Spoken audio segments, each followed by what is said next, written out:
Still, my night clothes were from lack of sleep. My mind said I ought to get up, but my body wouldn't respond. I stirred for a little bit, then I made my way out of bed to go take a hot shower.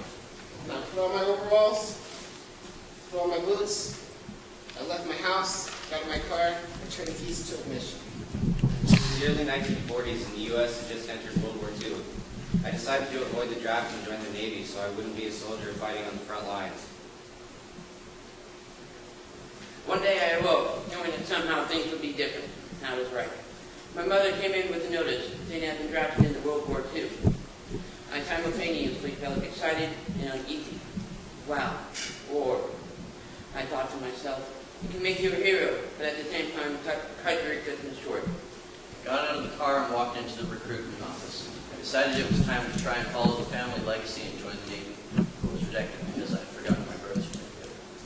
I only had two choices at this point: join the Army Air Corps, which didn't require a birth certificate that day, or come back and drive 4 hours the next. Well, long story short, I was in the Army Air Corps and I was successful. I walked in the entire metal hull of the ship, which was just hovering over my head. I walked up to the starboard side of the ship where my post was. I put over my welder's mask, started my torch. Carefully, I placed the flame over the crack in the hull, which is clearly visible, and watched as the light intensified as it came into contact with the metallic surface. The light was so bright that my mask wasn't even able to reflect the sheer ferocity of the illuminating flame. Sparks were flying everywhere, but luckily, none of it got on my skin. I was one of the few pilots to do well enough to go into the bomber pilots program. I was trained for 4-engine bombers and a B-24. After a few successful routine bombing missions, I was assigned to train Australian pilots for the planes the U.S. has given them.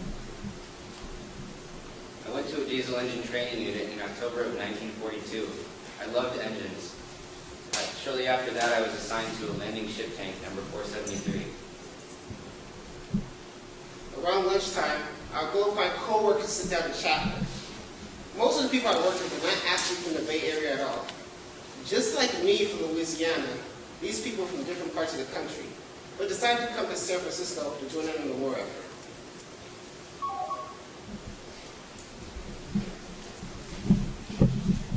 I had a job as well as being drafted into World War II. It was a janitor.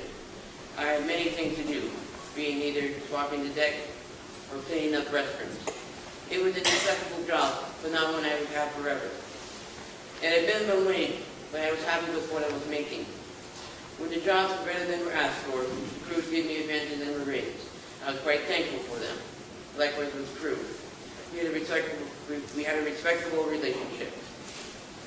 After training pilots for a couple of years, I resumed normal combat missions. We were assigned to bomb a Japanese naval fleet the next morning, but we had to leave earlier than expected because it turns out they were leaving heading for us. We prepped our planes, and after a short nap and a lot of coffee, we left around 2200. I had many friends while in the war. They helped me gain information about the task at hand. I also helped them too. I loved my friends because they had stuck with me, and also them too. But the tactic, being with my friends and all, would not be useful in the next 2 years. Our first stop in the Southwest Pacific was Pago Pago, Samoa. We were only there for a few days and left for Auckland, New Zealand. It was the same in New Zealand, and then we had left for Sydney, Australia, and were there for about a month. I woke up to the sun shining on my face. It's morning. Great. That meant I have to go feed the chickens. I don't want to. No, I need to. They don't like it when I feed them while the bombs are going off.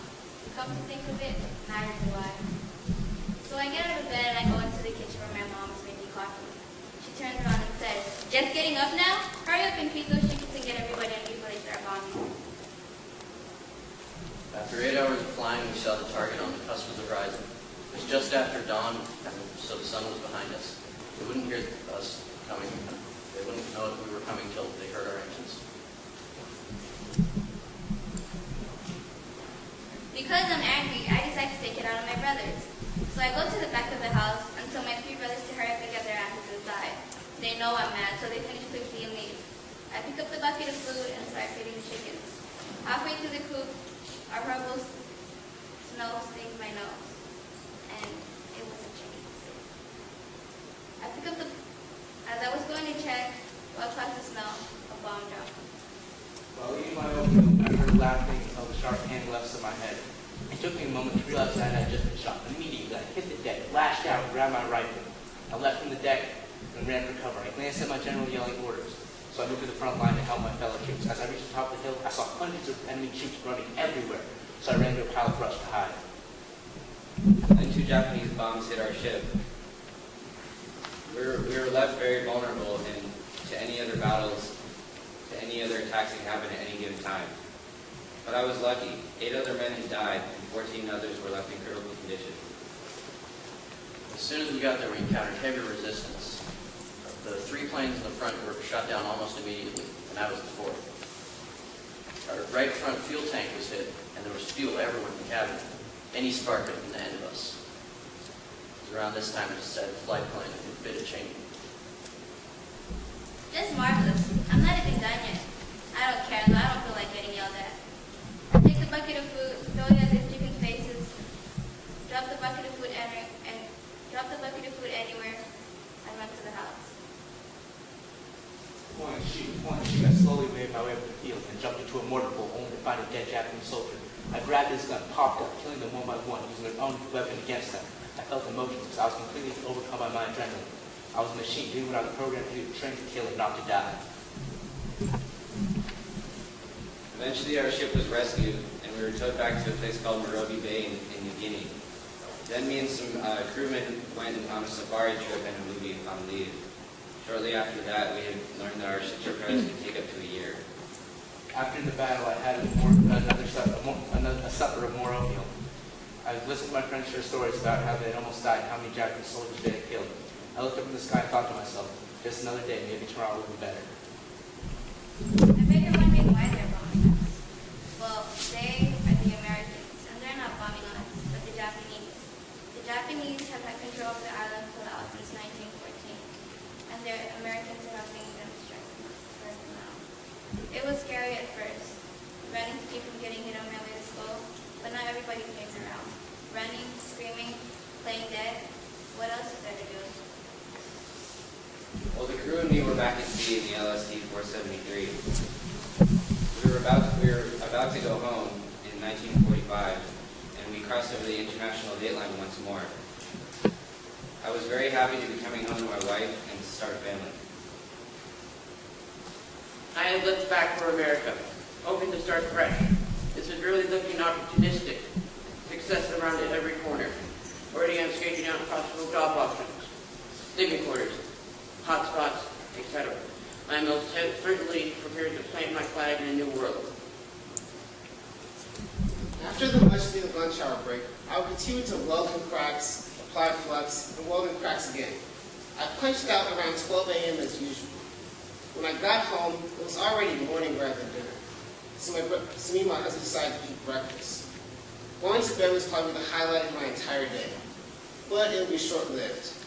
For the next 5 hours, I'd be getting up and doing this same process all over again. I veered off to the left, telling the bombardier to drop full load of the first ship we passed over. Immediately felt the controls lighten and the throttle kick in as the extra weight from the bombs were going.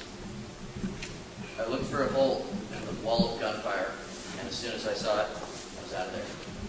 I was relieved when we got out of gun range because we were able to slow down and fly low. I hoped the extra oxygen would help conserve fuel, and after we decided to open the side hatches, our lungs. I had a throbbing headache and a burning chest from the acidic fumes. All I could hope for was a long enough ride home.